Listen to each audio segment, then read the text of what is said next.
Segunda parte do segundo capítulo do manuscrito História de uma Alma de Santa Teresinha do Menino Jesus. Bonitos para mim eram os dias em que meu rei querido me levava à pescaria consigo. Tinha tanto amor ao campo, às flores e às aves. Tentava às vezes pescar com minha varinha, mas de preferência ia sentar-se sozinha na relva florida. Meus pensamentos aprofundavam-se bastante e, sem saber o que era meditar, minha alma mergulhava em autêntica oração.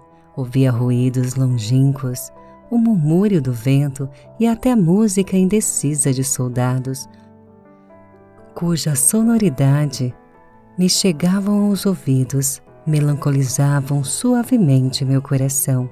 A terra parecia-me lugar de degredo e eu sonhava com o céu.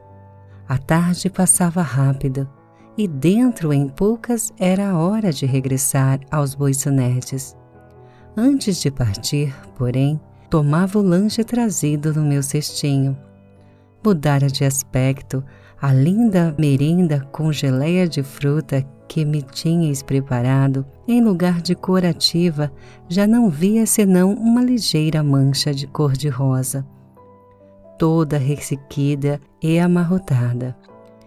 Então a terra se apresentava mais tristonha ainda e compenetrava-me de que só no céu haverá alegria sem nuvens. A propósito de nuvens, lembro-me de um dia o formoso céu azul campestre se anuviou e logo começou a rugir a tempestade. Os relâmpagos sulcavam as nuvens carregadas e vi cair um raio a pouca distância. Longe de ficar com medo, extasiava-me, tendo a impressão de que o bom Deus estava tão perto de mim. Papai não estava de modo algum tão contente como sua rainhazinha. Não que a tempestade lhe incutisse medo, mas porque a relva e as grandes margaridas, mais altas do que eu, brilhavam como pedrarias preciosas, tendo nós de atravessar vários vergéis antes de chegar a um caminho. E meu querido paizinho, temeroso que os diamantes molhassem sua filhinha, tomou-a nas costas, apesar da carga dos apetrechos de pesca. Nos passeios que fazia com ele, o papai gostava de me mandar entregar a esmola aos pobres. Certo dia, vimos um que se arrastava com dificuldade em suas muletas. Acerquei-me para lhe dar um óbolo, mas, não julgando bastante pobre a ponto de aceitar esmola, ele olhou-me com triste sorriso e não quis pegar o que lhe oferecia. Não consigo descrever o que se passou em meu coração. Quisera consolá-lo e reconfortá-lo. Em lugar disso, porém, julguei que o tinha magoado. O pobre doente adivinhou por certo os meus pensamentos, pois que o vi virar-se para trás e envolver-me num sorriso. Papai acabava de comprar um doce para mim. Bem me veio a vontade de lhe dar, mas não tive coragem. Ainda assim queria dar-lhe alguma coisa que não me pudesse recusar, pois sentia por ele uma simpatia muito grande. Ocorreu-me então ter ouvido falar que no dia da primeira comunhão a gente obteria tudo o que pedisse. Esse pensamento foi um consolo para mim e disse comigo mesma, embora só tivesse 6 anos ainda, rezarei pelo meu pobre no dia de minha primeira comunhão. Cumpri a promessa 5 anos mais tarde e espero que o bom Deus tenha atendido à oração que me inspirava a fazer-lhe por um de seus membros sofredores. Tinha muito amor ao bom Deus, humilde lhe oferecia meu coração, valendo-me da breve fórmula que mamãe me ensinara. No entanto, certo dia, ou melhor, certa noite do lindo mês de maio, cometi uma falta que bem merece referência. Deu-me grande motivo de humilhar-me e a respeito dela, creio ter tido uma contrição perfeita.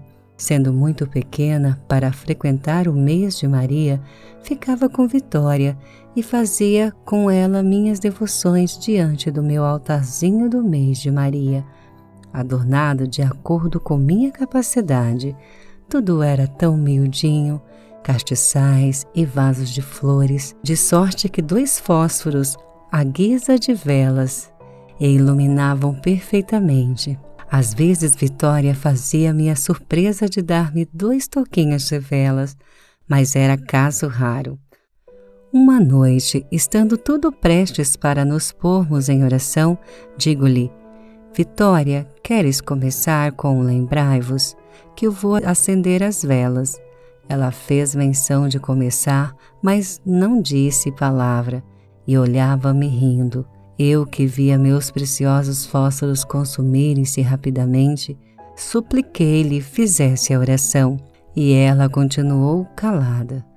Levantei-me então e pus-me a dizer-lhe com voz gritada que era maldosa, e abandonando minha habitual brandura, bati o pé com toda a minha força. A pobre da Vitória já não tinha vontade de rir. Olhou para mim com estranheza e mostrou-me os tocos de cera que me havia trazido. Depois de verter lágrimas coléricas, derramei lágrimas de sincero arrependimento, com o firme propósito de não tornar a fazê-lo. Aconteceu mais uma vez outra peripécia com Vitória, mas não tive nenhum arrependimento, pois conservei perfeitamente minha serenidade. Desejava ter um tinteiro que se encontrava em cima da chaminé da cozinha. Sendo muito pequena para o tomar, pedi a Vitória muito delicadamente me entregasse, mas ela o recusou e mandou-me subir numa cadeira.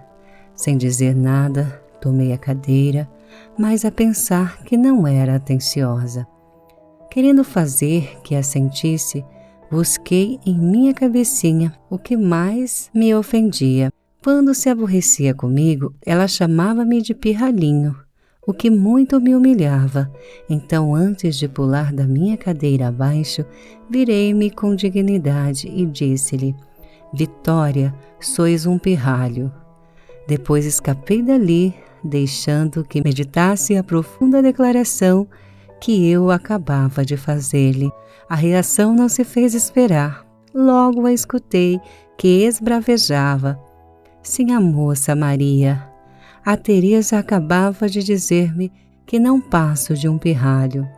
Veio Maria e obrigou-me a pedir perdão, o que porém fiz sem contrição, por achar merecido o título de pirralho, uma vez que não quis estender seu grande braço para me prestar um pequeno serviço. Entretanto, ela me queria muito e eu também gostava muito dela. Um dia tirou-me de grande risco em que caíra por culpa minha. Estava a Vitória a passar roupa, tinha ao lado um balde com água dentro. Eu, porém, olhava para ela, balançando-me numa cadeira, como era meu costume. E de repente me escapa a cadeira e caio não no chão, mas no fundo do balde. Os pés tocavam na cabeça e eu enchi o balde como o pintinho enche o ovo. A pobre da Vitória contemplava-me com um extremo de surpresa, pois nunca tinha visto situação igual. Tinha todo o empenho de esforçar-me, de safar-me quanto antes do meu balde, coisa que resultava impossível. Minha prisão era tão ajustada que eu não lograva fazer nenhum movimento.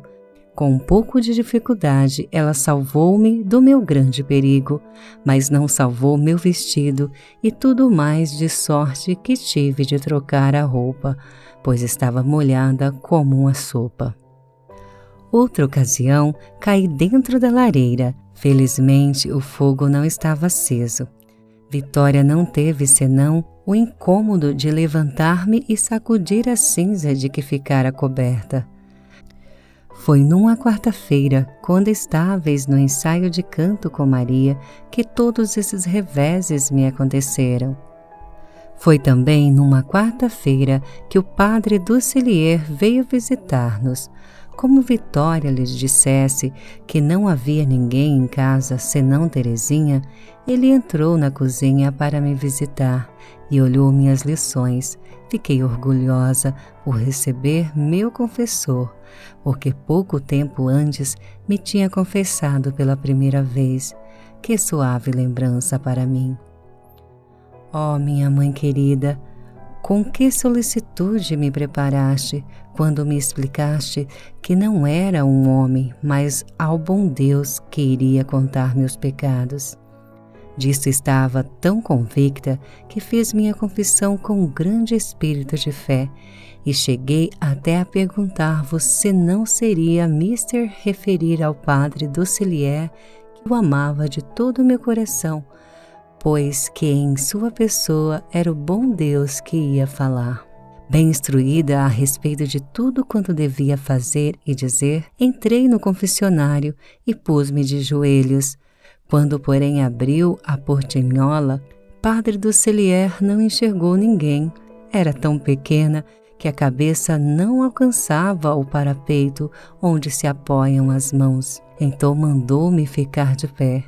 Obedecendo imediatamente, levantei-me e postei-me bem na frente dele para o ver melhor. Fiz minha confissão como se fosse uma menina grande e recebi sua bênção com grande devoção, porque me haveis explicado que nesse momento as lágrimas do menino Jesus purificariam minha alma. Lembro-me de que na primeira exortação que me foi feita, incitava-me principalmente a ter devoção à Santíssima Virgem e prometi a mim mesma redobrar minha ternura para com ela. Ao sair do confessionário, estava tão contente e leve como jamais sentira tamanha alegria na alma. Depois tornava-me a confessar-me em todas as grandes festas litúrgicas. Para mim era cada vez um verdadeiro gozo quando o fazia.